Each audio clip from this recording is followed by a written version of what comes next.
एका स्त्रीचं जीवन असं आहे की तिने माहेर सोडलेलं आहे, सासूचा त्रास आहे, नवरा व्यवस्थित काम करत नाही आणि ती दिवसभर थकलेली असते. मग ती सासरी टिकते कशी? फक्त मुलाचं तोंड पाहून. याला म्हणतात प्रेम. तुम्ही सगळ्या स्त्रियांना विचारा, का राहतात सासरी? पोराचं काय होईल? आणि हे सगळं दुःख आहे. नवरा दारुडे आहे, घरात पैसा नाही, सासू नीट बोलत नाही, शरीर चांगलं नाही, पण ते पोरग पळत आलं ना आणि त्याचं तोंड पाहिलं ना, हे सगळे दुःख देणारे विसरून जातात. तसं आमचे नामदेव महाराज म्हणतात, देवा तुझं तोंड पाहिलं ना, सगळं संसारातलं दुःख विसरतं. त्याला परमार्थ म्हणतात. म्हणून आजचा महत्वाचा विषय, विसरा, दुःख संपणार नाही. दुःख चालूच आहे. एक झाले की एक आहे, एक झाले की एक आहे. पण दुःखाची लढी संपत नाही शरीर आहे तोपर्यंत. पण दुःख विसरण्याची टेक्निकली ना, रोजचा क्षण फ्रेश जन्माला येतो. नवीन रक्त असतं आणि लवकर प्रगतीची इच्छा असते. पण प्रगती अशी दोन प्रकारची असते. एक प्रगती असते भौतिक प्रगती आणि एक प्रगती असते आध्यात्मिक प्रगती. आध्यात्मिक प्रगतीमध्ये नवीन नवीन कीर्तनं करणं, नवीन नवीन सिद्धांताच्या जगात वावरणं आणि भौतिक तोल सांभाळणं ही आध्यात्मिक प्रगती आहे. आणि एक संत असे असतात की ते फक्त आश्रमच बांधत फिरतात. प्रत्येक जिल्ह्यामध्ये त्यांचं सेंटर आहे, आश्रम नाही बरं का. भारतात जेवढे जिल्हे तेवढे सेंटर, काहीची योगाचे सेंटर, काहीचे आश्रम वगैरे वगैरे वगैरे. त्याला आपण शाखा म्हणतो ना, आता नवीन भाषेमध्ये त्याला चेन म्हणतात.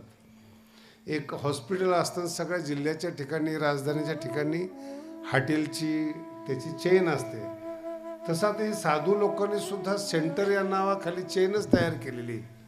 ती भौतिक प्रगती. करायची न करायची हा वेगळा विषय. मी तर असं म्हणेल, गावागावामध्ये आश्रम तयार झाले पाहिजे.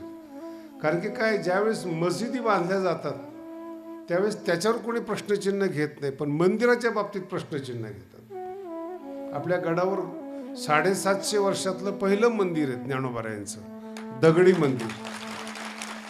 आणि 8-9 टनाचा एक एक दगड आहे. ते दगड पाहिलं की शिकलेल्या लोकांच्या डोक्यात दगड तयार होतो की हॉस्पिटल बांधायच्या जागेत तुम्ही हे का बांधलं? बरं, मी हॉस्पिटल बांधलं असतं तर बुवा लोकांची कामं आहेत का, असे पुन्हा म्हणले असते. एका बाजूने त्रास नाही येतो. शिक्षण संस्था तयार केली की महाराज लोकांनी कीर्तन करावं. हॉस्पिटल बांधले की मग महाराज लोकांचे कामं आहेत का हे? पण नाही बांधले तरी म्हणजे माझा मुद्दा वेगळा आहे. काही माणसं समाजामध्ये जी जन्माला आलेली असतात त्यांना भगवंताने आशीर्वाद दिलेला असतो की आयुष्यभर जळत राहा. आणि जळणारी माणसं महाराजांवर जळतात ही सोडून द्या. नीट आहे का? शेजारची बिल्डिंग बांधली तरी ते जळणार, समोरच्याला नोकरी लागली तरी जळणार, चांगलं लग्न झालं तरी जळणार. मी सकाळी एका गावामध्ये गेलो होतो परळीकडे. मी त्यांना आव्हान केलं, ज्या मुलाचे लग्न झाले नाहीत किंवा होत नाही त्यांनी गडावर या, कीर्तनकार तरी हो ना. असं काहीतरी दिवस वायाला घालवण्यापेक्षा, तारुण्य आणि बुद्धी वायाला जाण्यापेक्षा. पूर्वीच्या काळामध्ये मुली जास्त होत्या, आता मुली भाव खातात, यांना भाव मिळत नाही. जन्माला तर काहीतरी उपयोग करा ना त्याच्यामध्ये. म्हणून याचे दोन प्रगतीचं संतुलन असतं, ते फार कमी लोकांना सांगतात. भौतिक प्रगती करत असताना आध्यात्मिक प्रगती जर बरोबर असेल तर त्या जीवनामध्ये भ्रष्टाचार नाही होत. एक आश्रम बांधलेला आहे आणि तिथे एक साधक बसवलेला आहे, त्याला शोभा येते महाराज. पण आश्रम बांधलेला आहे त्याने संसारिक माणूस बसलेला आहे, मग मात्र गोंधळ होतो. सगळा व्यवहार पैशावर आधारित होतो. मग मात्र भौतिक प्रगतीकडेच लक्ष असतं, आध्यात्मिक प्रगतीकडे लक्ष नसतं. बरेचसे कीर्तनकार असे आहेत की जे संस्थानिकांना सांभाळतात. मला माहिती, तुम्हाला मराठी नाही का, त्यांना कीर्तन येत नाहीत म्हणून ते काय करतात, मोठ्याची कीर्तन ठेवतात आणि मग त्यांना बरं वाटतं. मग त्यांना म्हटलं तुम्ही कीर्तन करा ना. आमचं आपलं बांधकाम वगैरे भौतिक प्रगती वगैरे ही छान आहे, पण जिथं गरज पडेल तिथं तुम्ही आम्हाला मदत करा. आणि काही काही कीर्तनकार असे आहेत, नुसतं कीर्तन करतात, बांधकाम करत नाहीत. त्यांचा पैसा कुठे जातो मला माहीत नाही, पण बांधकाम करत नाही. त्यांना विचारलं का करत नाही, म्हणे आम्ही कीर्तनच करणार. विषम प्रगती म्हणतात. तुमचा आलेला पैसा योग्य ठिकाणी जाणं, भौतिकतेमध्ये जिथं अन्नदान आहे, ज्ञानदान आहेत, प्रगती आहेत, सामाजिक संस्था आहेत. संता इतकं सामाजिक कोणीच नाही जगामध्ये. बसते का डोक्यामध्ये? आज तुम्ही मंडपामध्ये, ते संतामुळं मंडपामध्ये आहेत ना. आज मला सांगा, एवढी जर माणसं गोळा करायची असते एखाद्या आत्ताच्या काळामधल्या सभेला, किती रुपये लागले असते? बोला ना. मग इथं येऊन पैसे देऊन जातात. फरक सांगतो तुम्हाला का असं होतं. जीवनामध्ये प्रगती आहे, तुमच्या कल्याणाची व्यवस्था साधू संत करतात. की तुम्ही भौतिक प्रगती केलेली आहे, पण तुमचा आतून खोकलेपण, शून्यता वाढत चाललेली आहे. आणि मग भगवंत जे असतात ते दोन्हीकडून उपदेश करण्यासाठी संतांचा अवतार घेतात भगवंत. आणि मग जेव्हा संत म्हणून जन्माला येतात, त्याच्यामध्ये पुन्हा दोन प्रकार पडतात. एक संत ज्ञानी असतो आणि एक संत जो असतो तो भक्त असतो. तो शिकलेला नसतो, पण शिकलेल्यापेक्षा मोठा असतो. मराठी कळते का? काही शिकलेली माणसं फक्त शिकलेली आहेत पण असभ्य आहेत. मराठी समजून घ्या बरं का. काही शिकलेली माणसं फक्त शिकलेली आहेत पण असभ्य आहेत. जास्तीत जास्त खोटं बोलणं, भेसळ करणं, देशांमध्ये लुटणं, भ्रष्टाचार, हे शिकलेल्या माणसाची कामं आहेत. ही वारकरी शेतकरी करतात का बरं असं? म्हणून शिक्षण ही बौद्धिक व्यवस्था आहे आणि सभ्यता माणसाच्या रक्तात असते. मनुष्य जो असतो ना, जन्मजात विनम्र असतो. भगवान बाबाजवळ 5 वर्षाचा मुलगा आला तरी त्याला ते आवाजावा बोलत, त्याचं रक्ताचं नातं असतं. आणि आवाजावा बोलतात म्हणजे 5 वर्षाचा पोरगा मोठा आहे असं नाही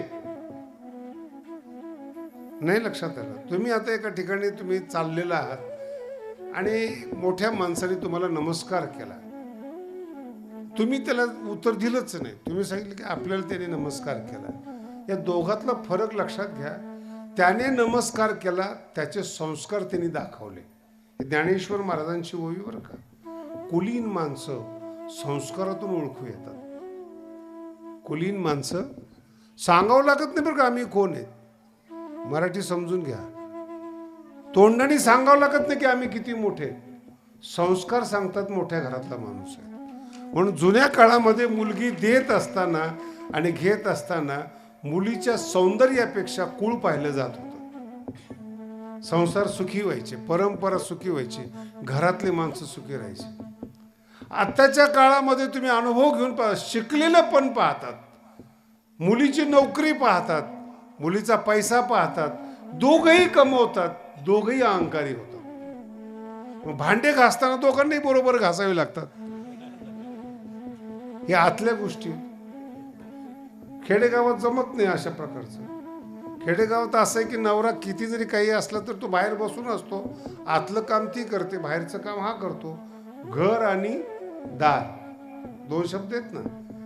दाराच्या पुढची व्यवस्था पुरुष करतात, घराच्या आतली व्यवस्था स्त्री करतात. घर आणि दोन्ही मिळून जीवन पूर्ण होतं. परमार्थामध्ये हे 2 व्यवसाय आहेत. एक आत आहेत, त्याला भक्त म्हणतात. बाहेरच्या समाजाला सांभाळतात, त्याला ज्ञानी म्हणतात. ज्ञानी आणि भक्त एकत्रित येतात, त्याला वारकरी संप्रदाय म्हणतात. विठाला विठाला.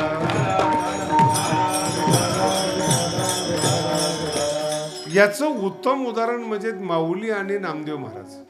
नामदेव महाराज हे आतल्या घरातले देवाच्या जवळचे आहेत आणि समाजाला सांभाळायची व्यवस्था ज्ञान करतं, माऊली करतात.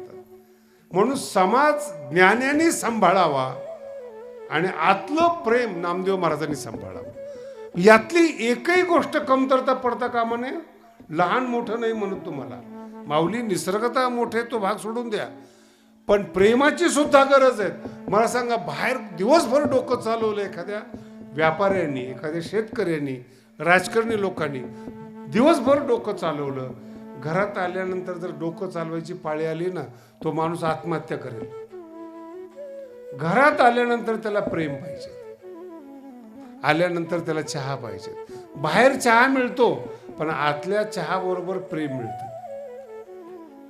जेवणाबरोबर आनंद मिळतो, बसण्याबरोबर दोन गोड शब्द म्हणतात, ते कृत्रिम नसतात, याला म्हणतात घर.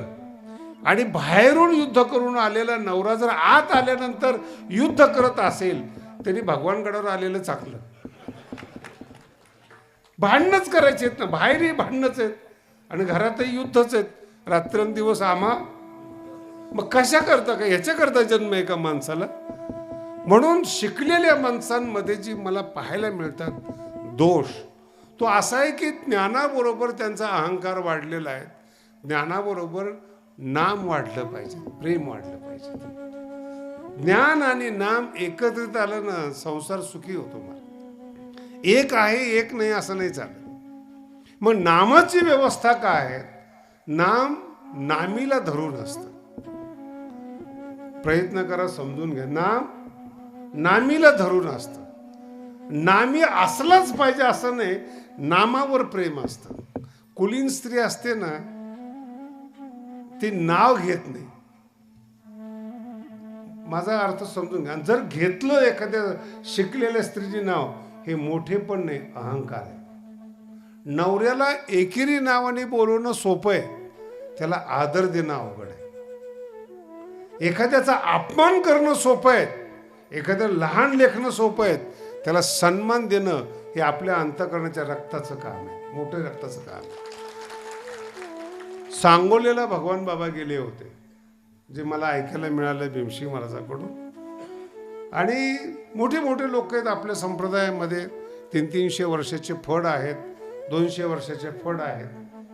आणि त्या गावातले लोक भगवान बाबाला मानत होते, सांगोल्याचे, पंढरपूरच्या जवळ.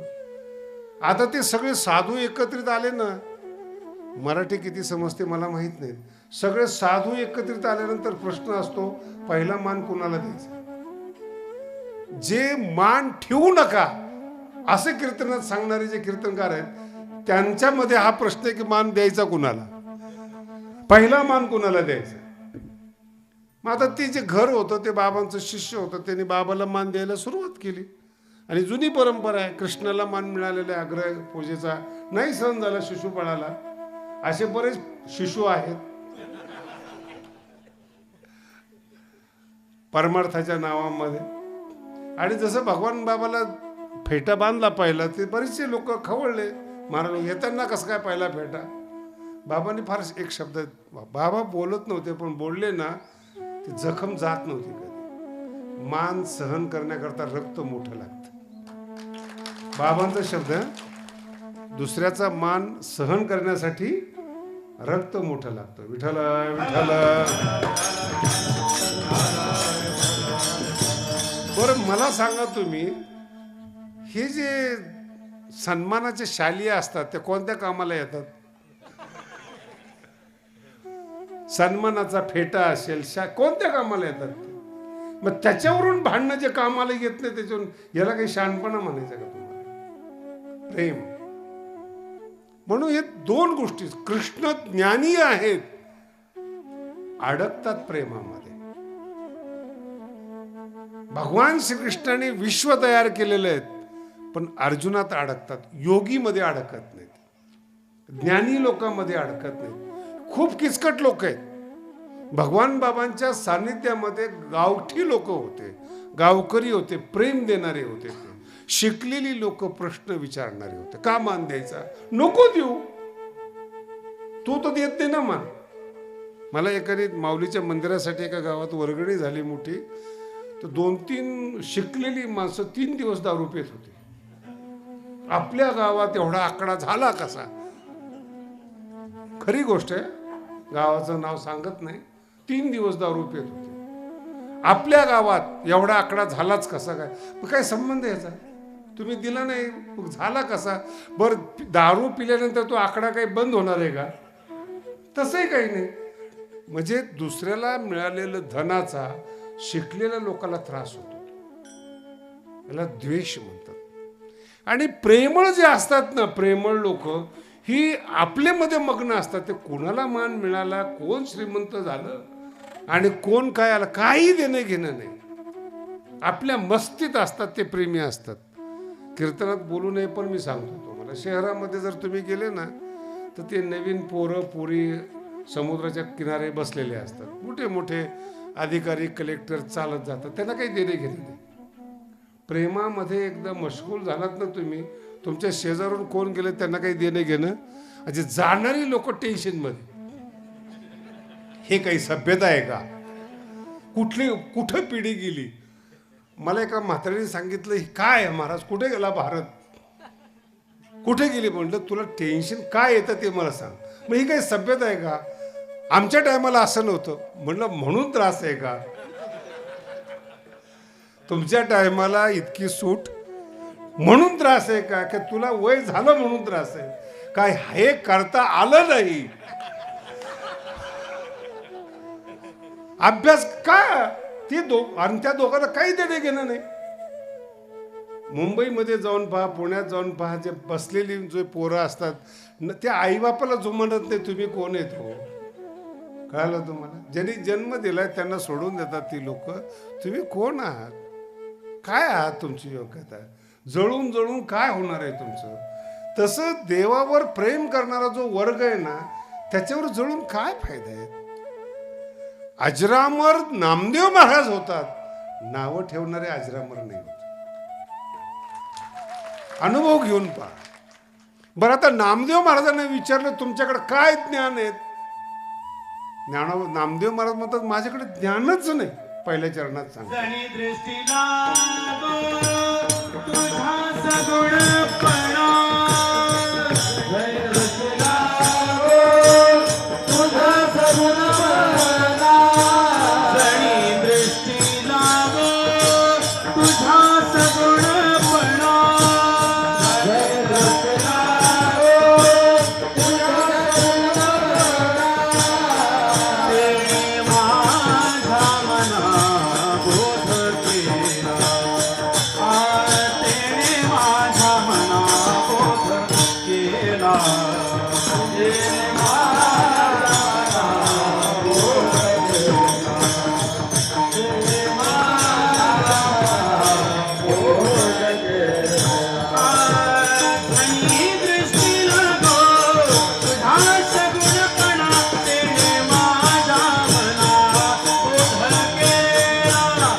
अभंग आहेत. अगदी मन लावून ऐका.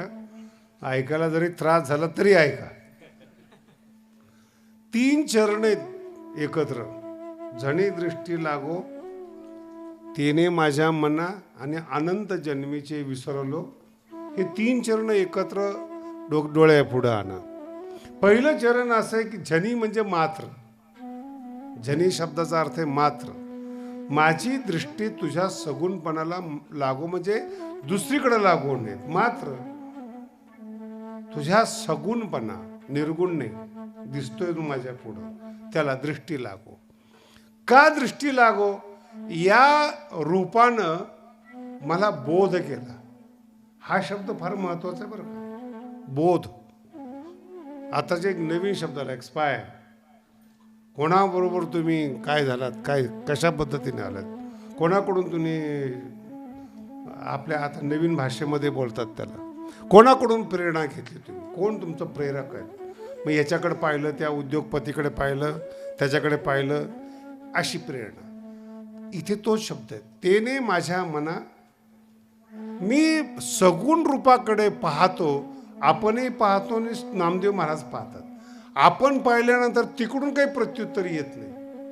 पण नामदेव महाराज म्हणतात तेने माझ्या मना बोध केला. बोध शब्द फार महत्वाचा आहे. साधना करून सुद्धा बोध मिळत नाहीत. बोध म्हणजे ज्ञान. त्या रूपाने माझ्या मनाला जे मन चंचल आहे, ऐकत नाहीत, नाही त्या गोष्टीचं चिंतन करतं, त्या मनाला या रूपाने बोध केला, त्याने माझ्या मना. म्हणून आता पुढचा टप्पा फार महत्वाचा आहे, तो आपल्या जीवनातला आहे. म्हणून अनंत जन्मीचे विसरलो. हे अनंत जन्म आहे ना, जन्म शब्दाचा अर्थ 1 वर्ष. जन्म शब्दाचा अर्थ काय? 1 वर्ष वारकरी संप्रदायामध्ये. आणि जन्माला जन्म सुद्धा पकडले जातात आणि 1 वर्ष सुद्धा पकडलं जातं. ज्ञानोबराय म्हणतात 22 जन्मे म्हणजे 22 वर्ष. बाळछंदामध्ये शब्द आलेला आहे, 22 वर्ष म्हणजे 22 जन्म. दर एका वर्षाला 1 जन्म मानला जातो आणि अनंत जन्म मागचे पण गृहीत धरले जातात.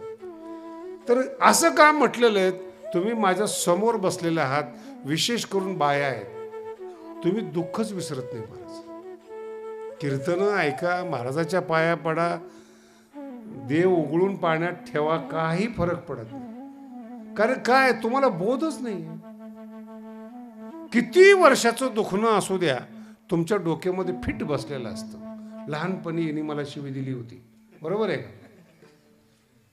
अनंत जन्मीचे विसरलो. नाही विसरत तुम्ही. पिढ्यान पिढ्याचं जे वैर आहे त्याचा अर्थ काय होतो? हाच अर्थ आहे.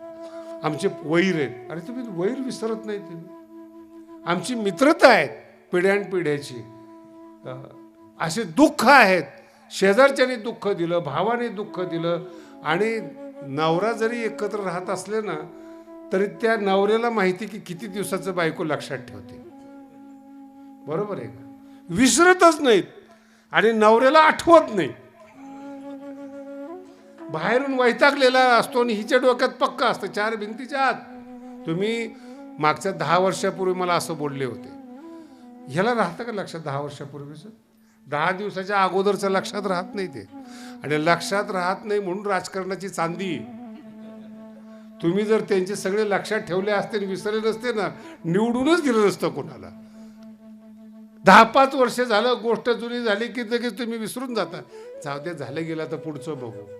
तुम्ही विसरताय हे पक्क माहिती आहे लोकांना, म्हणून जग चाललेलं आहे. पण ज्यावेळेस तुम्ही घरात एकत्रित राहतात, सासू सुना असतील, नवरा बायको असतील, बाप लेक असतील, विसरत नाहीत. आणि विसरणं इतका गोड शब्द आहेत महाराज. तुम्ही परमार्थात सगळे शब्द तुकोबारांचे ऐका, विसर या शब्दावरच सगळं आहे. देहाचा विसर, हे शरीर आहे याचा सुद्धा मला विसर पाहिजे. विठाला विठाला. आणि देहाचा जर विसर नाही पडला, अर्धा दिवस देहाला सजवण्यामध्ये जातो. अर्धा दिवस बरं का. देहाला एक केस जो पांढरा झालेला असतो, लोक त्याला काळं करतात. त्या मिशा असतील, केस असतील, चेहरा असतील. अहो काही काही डब्यात 2-2 लाखाचे आहेत. नाव दिलेलं अँटी एजिंग, म्हणजे हे लावल्यानंतर वय दिसत नाही. नाही कळालं? वय दिसत नाही का वय थांबत नाही? किती दिवस दाखवणार नाही? 2-2 लाखाचं काही काय करतील महाराज लोक. काय, आता हे काही माझा विषय नाही सांगायचा, परंतु शरीर लक्षात असल्यामुळं, ते तरुण राहावं हे लक्षात असल्यामुळं काय करतील लोक काही सांगता येणार नाही. शरीरच दाखवत फिरतात. दुसऱ्याला काही शरीर नाही का? बोला ना. तरुण पोरं असतात, थोडा व्यायाम करतात, असे टाईट कपडे घालतात की त्यांना असं वाटतं शरीराचे कट दिसले पाहिजेत. आणि जेव्हा रस्त्याने चालताना मोटरसायकलचा कट मारतात आणि कट होतात, मग त्यांना कळतं की चुकीचा कट बसला. शरीर आहे.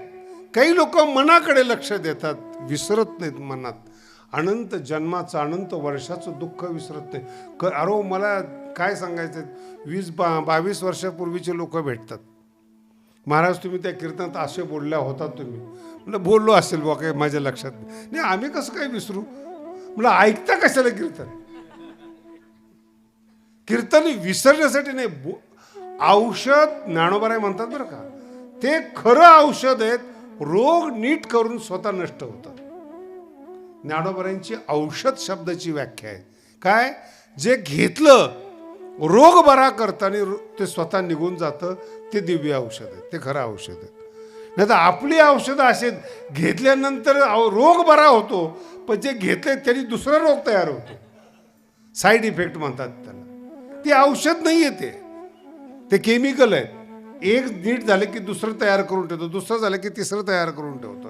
हे 3 चरण आहेत ना, अतिशय गोड आहेत, बोधप्रद आहेत. आपली दृष्टी सगुणपणावर लागली पाहिजे, पहिला टप्पा. आणि दृष्टी लागल्यानंतर सगुणपणातून प्रेरणा मिळाली पाहिजे, बोध झाला पाहिजे. आणि त्या बोधाने अनंत जन्माचं दुःख विसरलं पाहिजे. एवढीच लाईफ आहे, याला जीवन म्हणतात. विठ्ठल विठ्ठल.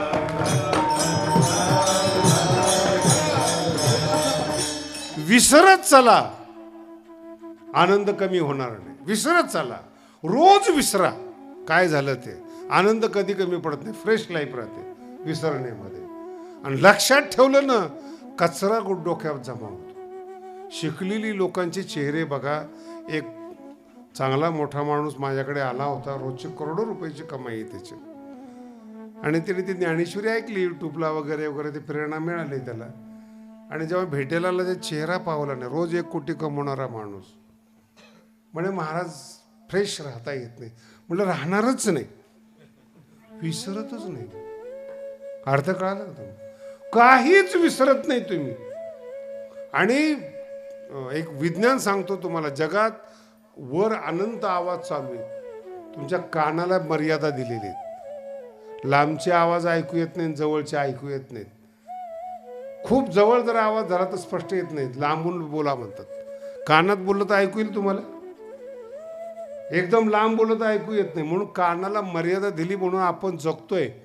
खूप लांबचं नाही, खूप जवळचं नाहीत, हे विज्ञान आहे. तसं खूप खूप दुःख तुम्हाला मिळालं, विसरून जा, त्याचा गाथा तयार करू नका.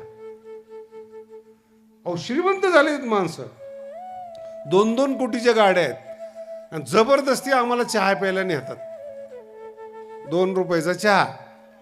आणि मग त्यांची हिस्ट्री ऐकून घ्यावी. आम्ही लहानपणी खेडेगावात होतो, महाराज काय सांगायचं, आलो इथून अशी प्रगती केली, आता 2 कोटीची गाडी आहेत, बंगला आहेत, आम्ही काय ऐकावं. अनंत जन्मीचे विसरलो. बरं, याला कळत नाही, असे हजारो लोक आहेत जे शून्य होते, महान झाले. तू एकटा नाही आहे. अच्छा, दुसरा प्रश्न आता. खूप पैसा कमवला, खर्चच करत नाही. पैशाचं ओझं असतं ते. आणि खरंच भाग्यवान आहे तर स्वतः खर्च करत नाही, जाताना बरोबर काही नेत नाही. असा उत्तराधिकारी सापडतो त्याला. आता बिचारा कष्ट करतोय आमचा महाराज. पण उत्तराधिकाऱ्याची एवढी चंगळ असते महाराज, आयत्या पिठावर. पण तुम्हाला एक दुसरं सांगतो, आयत्या पिठावर बसले ना, मजा नाही येत. शिवाजी महाराजांनी कमवलं आणि परंपरेने जर खाल्लं ना, मजा नाही येत. शिवाजी महाराजांची सर नाही येत, कारण की ती मेहनतीच आहे, तयार केलेले आहेत. त्यांची प्रॉपर्टी तुम्हाला मिळू शकते, त्यांचं नाव नाही मिळू शकत. भगवान बाबांनी नाव कमवलेत, दुसऱ्याला नाही कमवता येणार. त्यांच्या नावावर जगता येईल. नाव कमव, मजा नाही येत ना त्याच्यामध्ये. चोरून, मला सांगा, चोरून एखाद्याने खाल्लं, चोराच्या अंतःकरणाला कुठंतरी टोचतं ते. मी हे चुकीचं केलेलं आहे, नाही कळालं. डॉक्टर असतील, वकील असतील, राजकारणी असतील, कुठेतरी गिल्टी फील म्हणतात त्याला. आपण चुकीचं करतो याचं चेहऱ्यावर दिसतं त्यांच्या, पण दाबतात ते, विसरलं जात नाही.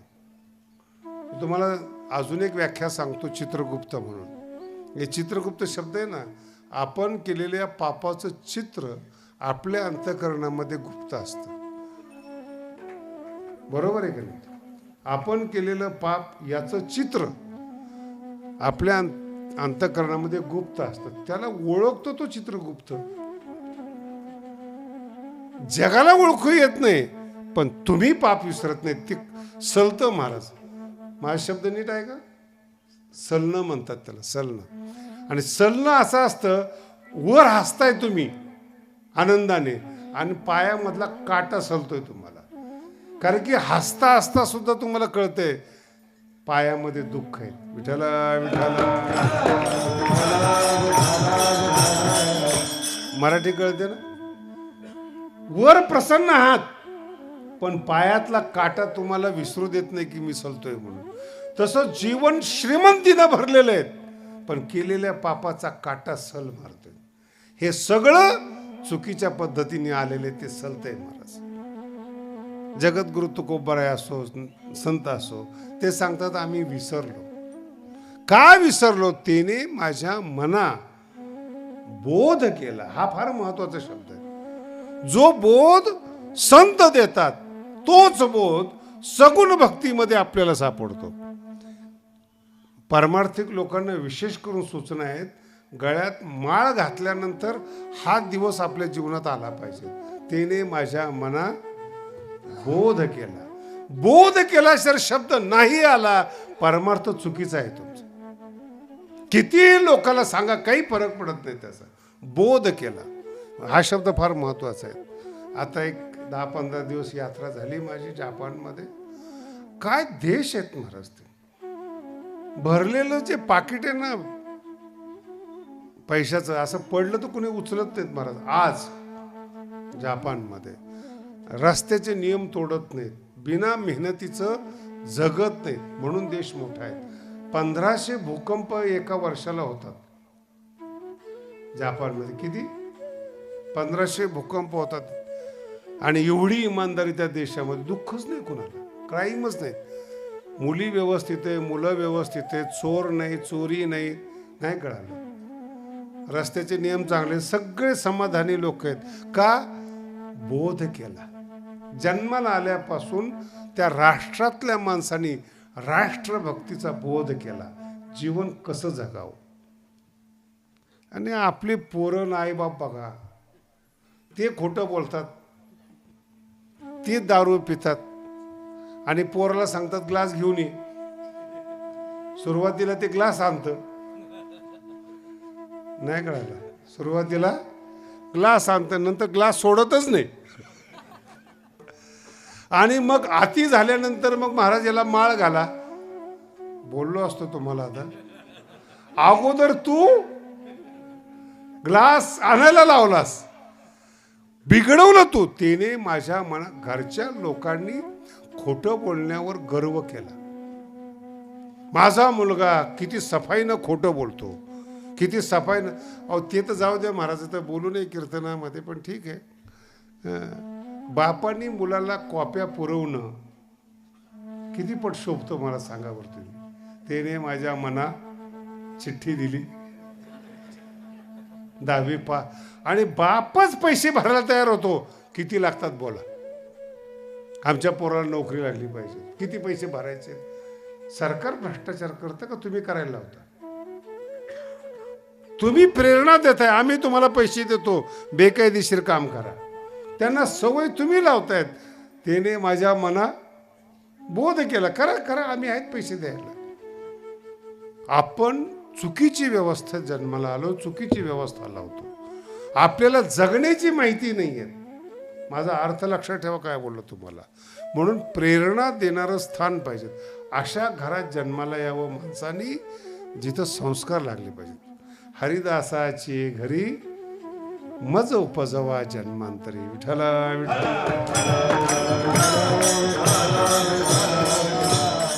हे संस्कार आहेत महाराज. आणि याला विज्ञान टाळू शकत नाही. याला DNA म्हणतात आणि मराठी भाषेत रक्त म्हणतात. वाड्या तोड्याचं असलं तर काय म्हणतात, काय ते चालायचंच, ते वाड्या तोड्याचंच आहे. ज्ञानोबांनी सांगितलं कुलीन घर विनम्र असतं, रक्तात असतं. ते विनम्रता त्याच्या रक्त शब्दाचा अर्थ DNA, परंपरा. भक्ती सुद्धा रक्तात पाहिजे महाराज. वाढल्या कोळी चांगल्या घरात जन्माला लावता, मध्यंतरी बिघडला, चांगली संगत मिळाली, पूर्वपदावर आला तो. रक्त चांगलं होतं. पण जे जे काही रक्त खराब असलं ना, आता हे बोलू नये कीर्तनामध्ये, काही काही बाया फार हुशार असतात. एका बाईने मला सांगितलं, महाराज या घरातली जनच अशी आहे, ती आपल्यावर नाही घेत. मी मुलाला शिक्षण देण्याचा प्रयत्न केला, पण घराचं जन म्हणजे संस्कारच असे आहेत. मी कितीही जरी मुलाला चांगलं केलं तर पुरुषाची परंपरेचे संस्कार चुकीचे आहेत. काय काय शब्द पाहायचे. आणि याला आपल्या भाषेमध्ये बीज तैशी फळे येतीत आहे. एकच आंबा असतो, 10-15 झाडं असतात आंब्याचे, पण माहिती असते की हा आंबा गोड आहे, दुसरा आंबा नाही आहे का? बोला ना. सगळीच माणसं बसलेली आहेत आपल्यामध्ये. हाच माणूस चांगला का? माणसं म्हणून सगळीच आहेत, पण हाच चांगला का?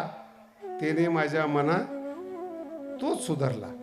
बाकी सगळे आंबट राहिलेत, बाकी सगळे कच्चे राहिलेत. त्याने माझ्या मना. म्हणून आपल्या जीवनामध्ये भक्ती करत असताना त्याचं रिझन पाहिजे.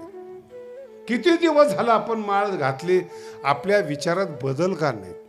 आपल्याला प्रेरणा का नाही मिळाली? आपण दुःख का विसरू शकत नाहीत याची आपण चर्चा केली पाहिजे. त्याच्यासाठी कीर्तन आहे. विठ्ठला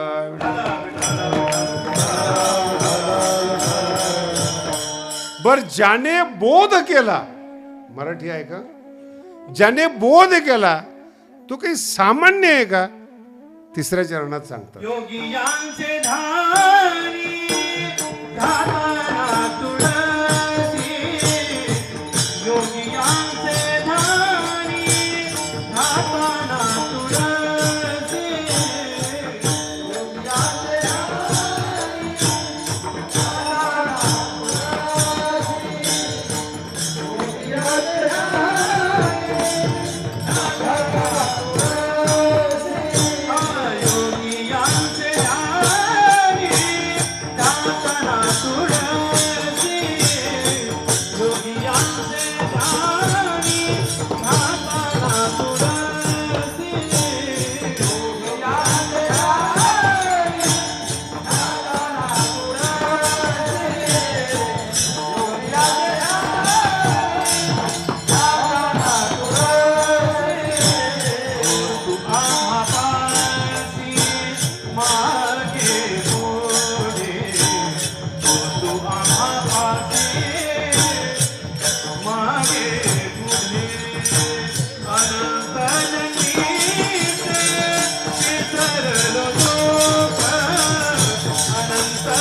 खूप गोड अभंग आहे आणि खूप महत्वाचा अभंग आहे. तिसरं चरण काय सांगते माहितीये का? ज्याने मला बोध केला त्याने माझ्या मनात. तो कोण आहे? योगी लोकांच्या मनात न जाणार आहे. योगियाचे ध्यानी ध्याता. योगी लोकांनी ध्यान करण्याचा प्रयत्न केला, त्यांच्या ध्यानात न जाणारा तो आमचा देव आहे. मोठे पण कळलं पाहिजेत असा अर्थ आहे. भगवान बाबा असताना मोठे पण नाही कळालं, तुकोबराय असताना मोठे पण नाही कळालं, ज्ञानोबराय असताना मोठे पण नाही कळालं. ज्यांना कळालं त्यांना मोठे पण किती मोठे हे पण कळलं पाहिजे ना. असं काही जरुरी नाही ना. बरं, तुम्ही असे विचित्र माणसं आहेत ना, मूर्ख माणसाला म्हणणार सर्वश्रेष्ठ साधू आहे. ज्याला माझ्या जीवनातली घटना आहेत. कोकणामधला प्रसंग होता, आम्ही गेलो होतो, काही येत नव्हतं त्या महाराजाला, मराठी नीट बोलता येत नाही, काहीच नाही. आणि चेहऱ्यावरून तर तो मला महात्माच वाटत नव्हता, पण त्या भागात त्याचं वर्चस्व. आणि ठरवलेलं होतं की त्यांनी जो कीर्तनकार येईल त्यांनी माझी स्तुती केली पाहिजे. योगायोगाने थोडं लवकर गेल्यामुळं त्याच्याबरोबर बोलण्याचा योग आला. एवढं गावठी निघालं ते नाही कळालं तुम्हाला. मनुष्य म्हणून घेण्याच्या लायकीचं नव्हतं. मी आपलं छान कीर्तन केलं, निघून आलो. दुसऱ्या दिवशी सांगितलं त्यांनी, ह्या महाराजाला पुन्हा बोलवू नका. लोक म्हणले कीर्तन छान केलं. कीर्तन छान केलं पण माझं वर्णन नाही केलं. लक्षात आलं. मग दुसऱ्या दिवशी नंतर ती तारीख घ्यायला आलीच ती माणसं, तर ती खोडील माणसं असतात. कीर्तन आवडल्यानंतर कुणाचंच काही चालत नाही. तारीख घ्यायची ठरली की तारीखच घेतात. ते माझ्याकडे आले म्हणे महाराज यावर्षी आम्हाला तुमची तारीख पाहिजे पण तुम्ही त्याचं वर्णन करा. म्हणलं कोण